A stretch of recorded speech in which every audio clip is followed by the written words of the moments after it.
We are created for joy. And if joy is absent, then we're missing out on the whole reason for being the people of God. People who are joyful don't go out of their way to hurt others. They don't rant and demand their own way. That's what people do when they're filled with rage. People who are joyful don't have time to dwell on hurting others.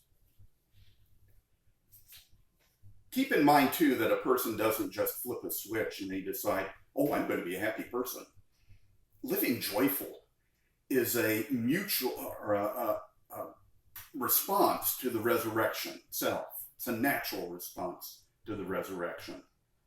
I've lived with enough depression to know that one doesn't just be happy. And goodness knows there is nothing worse than someone who's bubbly and trying to make me bubbly. I do not bubble. I will be joyful. I will not bubble. Doggone it. And this isn't about a mystical experience either, although we can't write that off. This is about realizing that the resurrection of Jesus Christ changes the game. It changes us. Peter told the gathering of people to turn and to embrace the promise that's waiting. A promise which is waiting for you, for your children, for everyone, for the entire world. With the birth of the church still sailing on the waves created by the resurrection, there was no consideration about the particulars of individual faith, just the call to turn to Christ and receive a promise. A promise that, in the end, is tailor-made for each person. Years later, Peter would come back and he would write that a good response to the resurrection is to ask ourselves, is God our Father?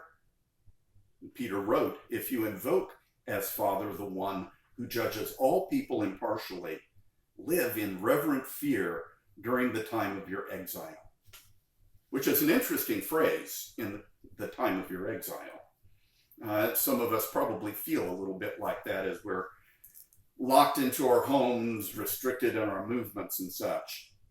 But Peter was expressing that you and I don't belong here in this world. We don't belong in a world where people hurt others, who make others afraid, who are blinded by their own hatreds and fears. But the reality is we are here.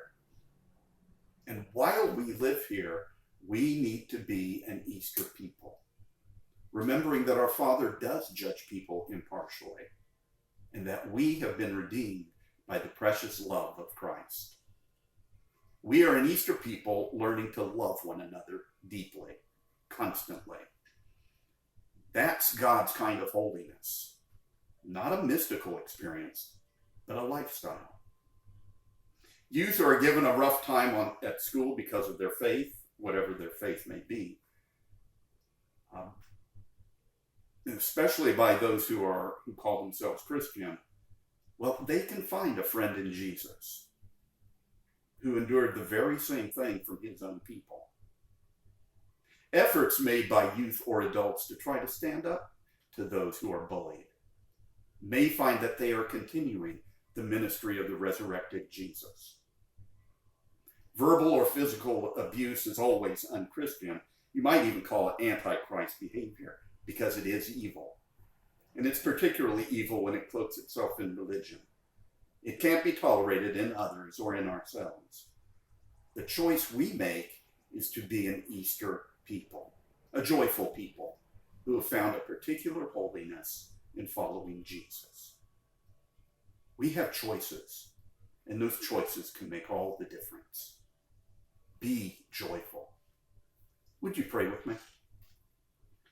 Almighty and everlasting God, it's a mystery how you took the very worst that could happen to Jesus and you brought redemption out of it. We can argue about it, rationalize it, and consider it, but we cannot understand it. Grant that all of us who claim to be part of Christ's body may show forth in our lives what we profess by faith, that we are being transformed into an Easter people. Continue the good work you've begun in us through Jesus Christ, who lives and reigns with you and the Holy Spirit, one God forever. Amen.